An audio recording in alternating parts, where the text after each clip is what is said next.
Bueno, seguimos con la segunda parte del teórico 11, donde dijimos que íbamos a ver un poquito el tema de volumetría de precipitación, o sea, es una técnica volumétrica, una técnica por supuesto cuantitativa, que usa como base una reacción de precipitación. En teorías anteriores, yo les había subido una serie de videos en los cuales se describía el proceso de volumetría para el caso de una reacción ácido-base. Bueno, acá el equipamiento es el mismo, es todo igual, salvo que ahora estamos trabajando con una reacción de precipitación. La reacción de precipitación, la reacción que ocurre en el Erlenmeyer es específicamente una reacción de precipitación entre un ion que está en el Erlenmeyer y otro que se agrega desde la bureta. ¿Sí? Generalmente llamamos, lo que está en la bureta lo llamamos titulante, es una solución generalmente, no tiene por qué ser así, pero usualmente es así, una solución cuya concentración conocemos perfectamente. Y este es el analito, que es lo que queremos analizar y por supuesto no conocemos su concentración. Vamos a maximizar pantalla, así se ve mejor. Un poquito. Ahí está. Bueno, la volumetría de neutralización, la aplicación más importante que tiene y sigue teniendo hoy en día, es algo que ya describimos, es la determinación de cloruros con una solución de plata, ¿sí? Mediante la reacción de precipitación del cloruro de plata. Esta es una reacción de importancia enorme porque los cloruros son parte constituyente de la sal común es el cloruro de sodio. Entonces estas determinaciones sirven para determinar el contenido salino en un agua o en cualquier otra muestra que se nos ponga delante. O sea, si uno tiene que determinar el contenido de sal que hay en un alimento, en un suelo, en agua, en otro lado, puede aplicar esta técnica sin mayores problemas y sin mayores contraindicaciones. ¿Sí? En general, la técnica se puede extender no solamente a los cloruros, sino a cualquier anión que forme un precipitado con la plata. ¿Sí? Habrá que tener en cuenta en cada caso las características propias de cada precipitado, pero en general se puede aplicar. Por ejemplo, si yo sé que la plata forma un precipitado, pongámosle, con el bromuro, bueno, puedo usar esta técnica para determinar el contenido de bromuros en una muestra. En principio, salvo la aparición de algún problema, esta técnica se amplía a cualquier anión que forme precipitado con la plata. ¿Sí? En el punto de equivalencia, como en cualquier volumetría, vamos a tener que el número de moles de cloruro que tenía en el Erlenmeyer, en el punto de equivalencia, tiene que ser igual al número de moles de plata que yo agregué desde la bureta. ¿Sí? Eso es válido acá y en cualquier otra volumetría. O sea, es un poco la esencia del método volumétrico. Estas curvas nosotros ya las vamos a describir nada más, ya no vamos a tomarnos el trabajo de calcularlas. Son las curvas de valoración o de titulación para valoraciones que involucran la formación de precipitados. ¿Sí? Fíjense que tienen un aspecto similar a las de ácido-base. O sea, tenemos una zona donde la concentración del anión que estoy determinando, en este caso ioduro, en este caso bromuro, en este caso cloruro, todos se determinan con plata. En esta primera zona la concentración varía muy lentamente y en el punto de equivalencia se produce un salto brusco en la concentración de plata. Fíjense, acá lo que se grafica ya no es el pH, porque acá la concentración de protones no tiene ninguna incidencia, sino la concentración de uno de los dos iones involucrados en el precipitado. Se produce este salto brusco típico de cualquier proceso volumétrico y fíjense que en este caso, cuanto más insoluble es el compuesto que yo estoy precipitando, mayor es el salto que obtengo en el punto de equivalencia. ¿Sí? El ioduro es el más insoluble de los tres, es el que produce el salto más nítido, más notorio. En ácido base se hacía con el ácido más fuerte, o sea, el ácido más fuerte era el que producía el salto más grande. Bueno, acá es la sal más insoluble. O sea, cuanto más insoluble es la sal, más fácil es hacer el proceso de trituración.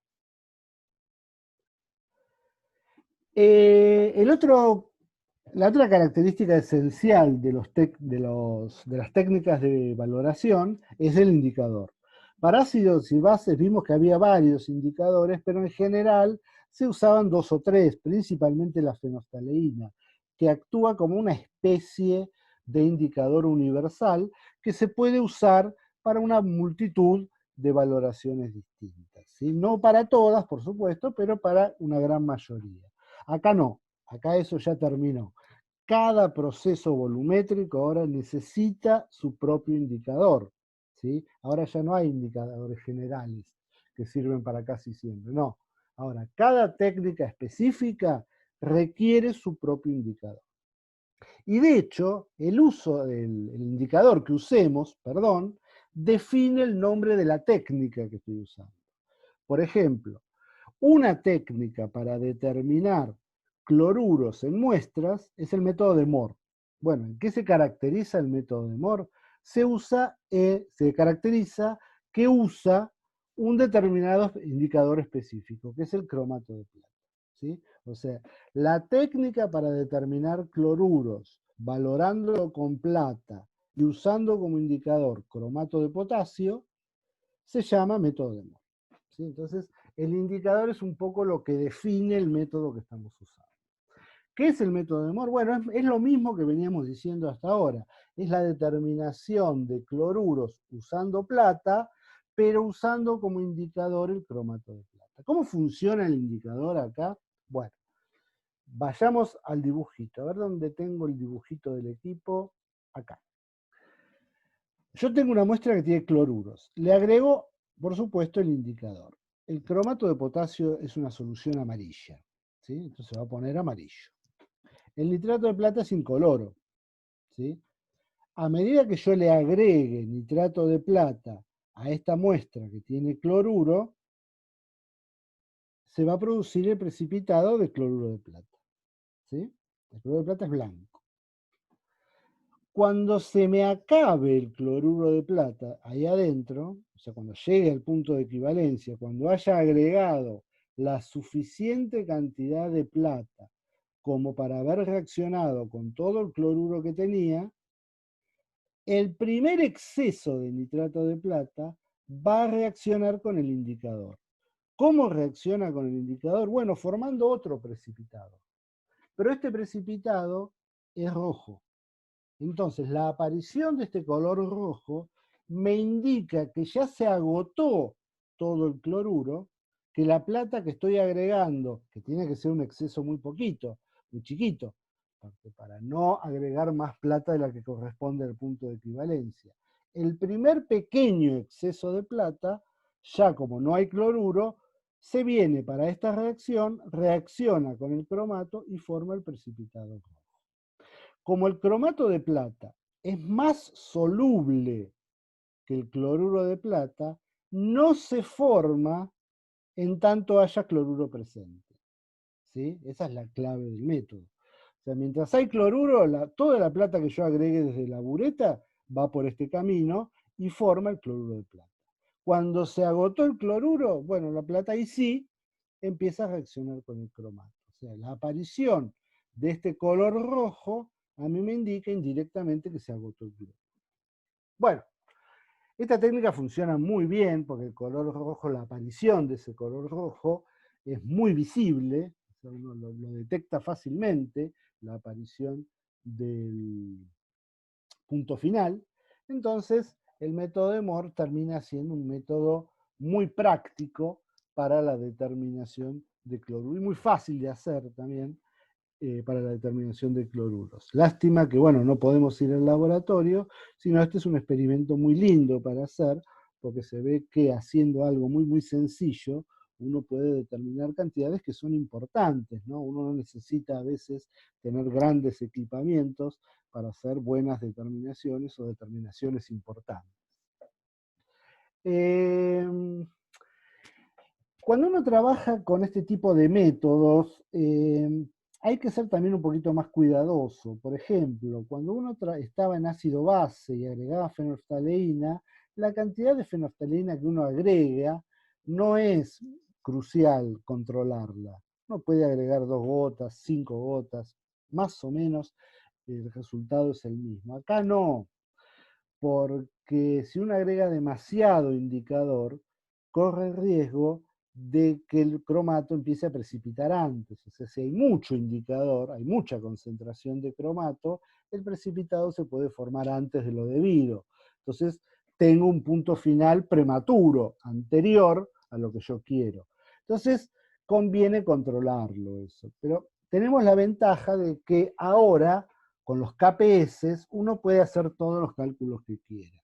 Por ejemplo, yo me puedo preguntar, ¿cuál es la cantidad ideal de indicador que le tengo que agregar al Erlenmeyer para que haya la cantidad óptima de cromato? Ni muy mucho ni muy poco. Entonces puedo decir, cuando yo tengo el punto de equivalencia, cuando alcanzo el punto de equivalencia, yo voy a tener cloruro de plata. La concentración de plata que tengo que tener en el Erlenmeyer viene dada exclusivamente por la solubilidad del cloruro de plata. Por el punto de equivalencia, idealmente lo único que tengo que tener es eso. Entonces puedo calcular esta solubilidad a partir del KPS del cloruro de plata, como hicimos en los ejercicios de seminario.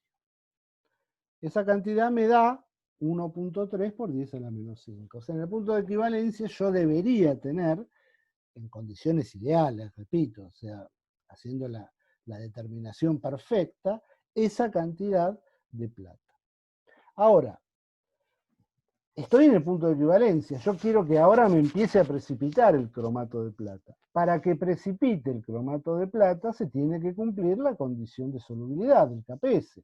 Entonces puedo despejar cuánto tengo que agregar de cromato para que se me produzca en ese punto, justo en ese punto, la precipitación de plata, de cromato de plata, perdón. Acuérdense que el cromato de plata es el rojo y es el que uno ve. Entonces yo quiero tener algo visual en el punto de equivalencia. Así digo, bueno, hasta acá llegué, acá terminé, estoy en el punto de equivalencia, paro el agregado de nitrato de plata desde la bureta. Bueno, y hago la cuentita, porque como yo conozco la concentración de plata, que es esta, la reemplazo en el KPS y obtengo la concentración de cromato. ¿Sí? O sea, yo tengo una herramienta para poder calcular, además, que antes no podía, pues yo no tenía una herramienta para calcular cuánta fenolftaleína le tengo que agregar, lo hacía medio a ojo. Bueno, acá no, acá puedo calcularlo. Tengo que tener una concentración de cromato en el Erlenmeyer del orden de este número, tampoco tiene que ser exactamente este número, pero tiene que ser un número más o menos de ese orden de magnitud para que la determinación salga lo mejor posible. ¿Qué efecto tiene el pH sobre todo esto? Bueno, el pH tiene cierto efecto sobre el método de Moore, ¿no? O sea, estamos viendo si el método de Moore es aplicable, por ejemplo, a cualquier pH. No, generalmente a pHs muy altos, o sea, medios muy alcalinos, la plata que uno agrega desde la bureta no reacciona con el cloruro, sino que se va para este lado y termina formando hidróxido de plata y óxido de plata, que es un pastiche negro, y me arruina la determinación. ¿Sí? O sea, yo tengo un medio muy alcalino, el método de Moore no sirve. Y si tengo un medio muy ácido, el que se arruina es el indicador, porque el indicador en medios ácidos entra en un equilibrio que forma esta especie que se llama dicromato, que es de color naranja, y que no da la reacción de precipitación que tiene que dar. Entonces, a pH muy alto, a pH muy bajos, perdón, a medios muy ácidos, el indicador no funciona. Entonces tampoco lo puedo usar en ese límite. El método de Moore sirve, es óptimo a pHs cercanos a la neutralidad. ¿Sí? Generalmente uno lo usa, por ejemplo, con aguas naturales. Las aguas naturales no tienen pHs muy extremos, Entonces sirve perfectamente. Para determinar el agua de mar, que el pH del agua de mar anda entre 6 y 8, el método anda perfectamente. Así que esta contraindicación, eh, funciona, o hay que tener cuidado cuando uno tiene muestras, por ejemplo, industriales, que ahí sí pueden venir contaminadas con cantidades importantes de ácido. En ese caso, el método de Moore requiere un tratamiento previo de la muestra para eliminarle el ácido, ¿sí? O sea, no se puede trabajar este método, a pH muy altos o muy bajos. Bueno, el método de Moore se emplea extensamente, es uno de los métodos más usados para determinar la salinidad del agua, que es el contenido de sal que tiene una muestra de agua. La salinidad del agua, vamos a específicamente hablar de esto, ¿sí? Esto es como una extensión de la aplicación que acabamos de ver. La aplicación específica de las reacciones de precipitación es el método de Moore. Esto es una extensión, como el método de Moore se aplica al cálculo de la salinidad del agua, vamos a describir un poco qué es la salinidad del agua. La salinidad del agua es el contenido de sal disuelta en el agua, expresada siempre en gramos de cloruro de sodio por litro. ¿Sí? No gramos de cloruro, gramos de cloruro de sodio. ¿Por qué? Y porque uno tiene que ponerse de acuerdo de cómo va a expresar la salinidad. Todos tenemos que hablar de la salinidad en la misma unidad, ¿sí? Todos tenemos que hablar en metros, todos tenemos que hablar en kilos. Bueno, en el caso de la solubilidad hay que hablar en una unidad prefijada en la cual todos estemos de acuerdo. Si todos estamos de acuerdo, uno puede manejar los números sin dar la unidad, porque se sobreentiende que es la unidad en la cual todos estuvimos de acuerdo. Esa unidad son gramos de cloruro de sodio por litro.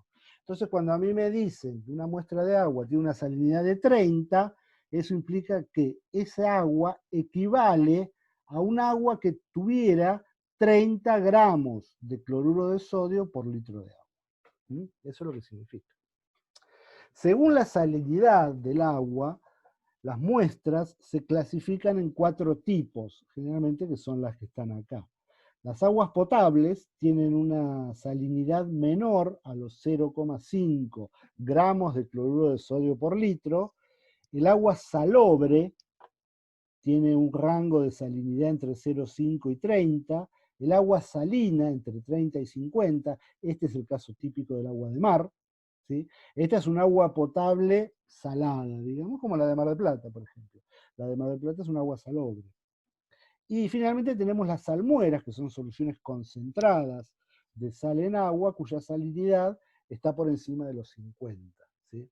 Eso ya, por supuesto, son valores muy extremos y se usa para la conservación de alimentos, pero no aparece usualmente en problemas ambientales, ¿no? Pues ya es demasiado extremo la cantidad de sal presente.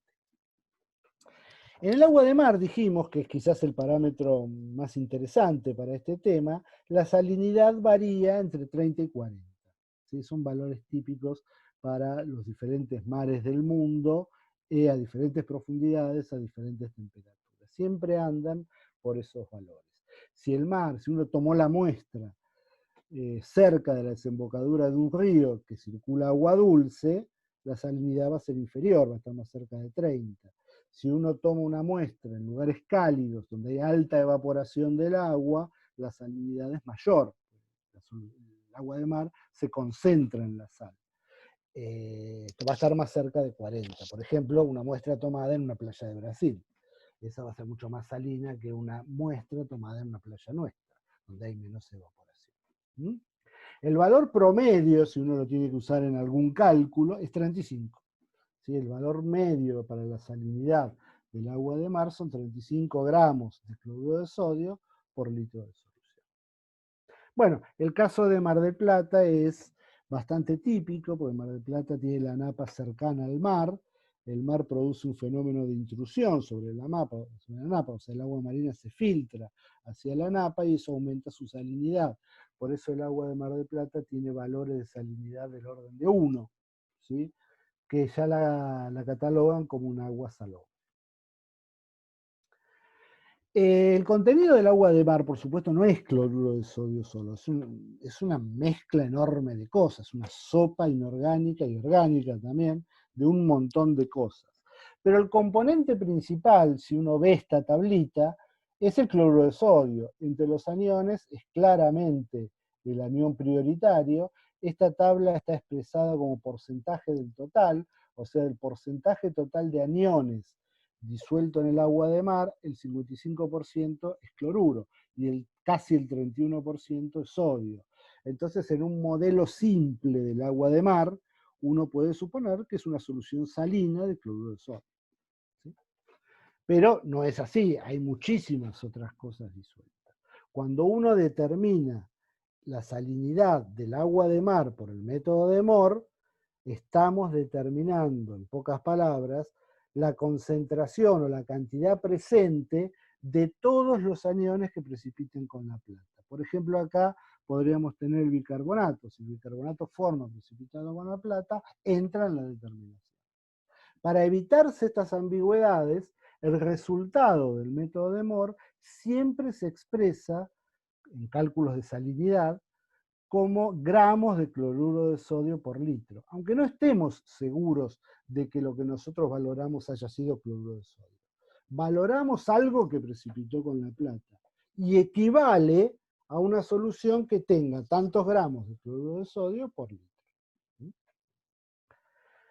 Bueno, este es el ejemplo típico, ultra típico, de un ejercicio que involucra el método de Mohr y es lo que se hace en el laboratorio, ¿no? Lo que hacemos en esta práctica en el laboratorio es básicamente lo que está descrito en este ejercicio. En este ejercicio tenemos 10 mililitros de una muestra de agua, ¿sí? Que acá dice es agua de mar, es una muestra tomada en el mar. Y esa muestra, como ya sabemos que tiene una concentración salina del orden de 35, le tenemos que hacer una dilución previa, porque si no sería muy concentrada para valorarla directamente. Entonces lo que se hace es un proceso de dilución.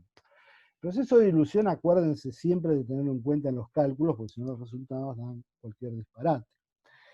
¿Cómo es el proceso de dilución? Bueno, tomo los 10 mililitros de muestra, los pongo en un matraz, este es un matraz de 500 mililitros, y completo hasta la marca con agua. ¿Sí? Un agua, por supuesto, bien destilada, que no tenga cloruros. O sea, no se puede usar agua de la canilla, porque el agua de la canilla viene con una cantidad importante de cloruro de sodio, entonces ya me interfiere en la determinación. Tiene que ser un agua desionizada, un agua bien destilada. Después, de esta solución que ya contiene la muestra diluida, tomo 25 mililitros. Eso sí, lo llevo al Erlenmeyer y lo valoro con la solución de nitrato de plata. O sea, la solución de nitrato de plata está cargadita en la bureta y se la empiezo a agregar de a poco. Por supuesto, pongo el indicador, si no, no voy a ver nada. Acá agrego el indicador, el Erlenmeyer acá ya tiene un colorcito amarillo debido al agregado del cromato de potasio. Bueno, y me fijo cuánto gasto de la bureta hasta alcanzar el cambio en el punto de equivalencia, que es la aparición del color rojo. El ejercicio me dice que se gastan 14,2 mililitros de la solución de nitrato de plata de esta concentración. A partir de eso, el cálculo es estándar, o sea, se hace siempre igual. Uno primero tiene que calcular el número de moles de cloruro que había en el Erlenmeyer. Eso lo hace directamente calculando los moles de plata, porque en el punto de equivalencia el número de moles de plata es igual al de cloruro. Entonces, el número de moles de plata que yo gasté es el volumen multiplicado por la concentración del nitrato de plata. Fíjense, esto yo lo hago siempre así y el resultado da en milimoles. Multiplico los mililitros por la concentración molar, obtengo el resultado en milimoles. Acá no tengo que pasar por litros ni ninguna operación adicional. Directamente hago la cuenta y obtengo el resultado en milimoles. Un milimol es la milésima parte de un mol, así que no hay ningún problema en trabajar con milimoles. Ahora, ¿en qué volumen estaban estos milimoles de cloruro que calculé acá. Bueno, voy al dibujito, siempre conviene hacerse el dibujito para este tipo de ejercicios porque uno no pierde ninguna etapa. Tiene todas las etapas ahí, no se saltea ninguna. Lo que yo valoré en Erlenmeyer vienen de los 25 mililitros que yo tomé de la solución del matraz. Entonces, si en 25 mililitros había esta cantidad de cloruro, en el total del matraz, que es lo que contiene el total de la muestra, habrá esta cantidad de milimoles de cloruro. O sea, esta es la cantidad total de milimoles de cloruro que había dentro del matraz. ¿Sí? Como yo no agregué cloruro de ningún otro lado, tiene que ser igual a la cantidad total de cloruros que había en la muestra. Bien. Lo paso ahora a cloruro de sodio. ¿Por qué a cloruro de sodio? Porque yo quiero calcular la salinidad. Y yo sé que la salinidad viene expresada como gramos de cloruro de sodio por litro. ¿Sí? Entonces transformo los milimoles de cloruro en miligramos de cloruro de sodio.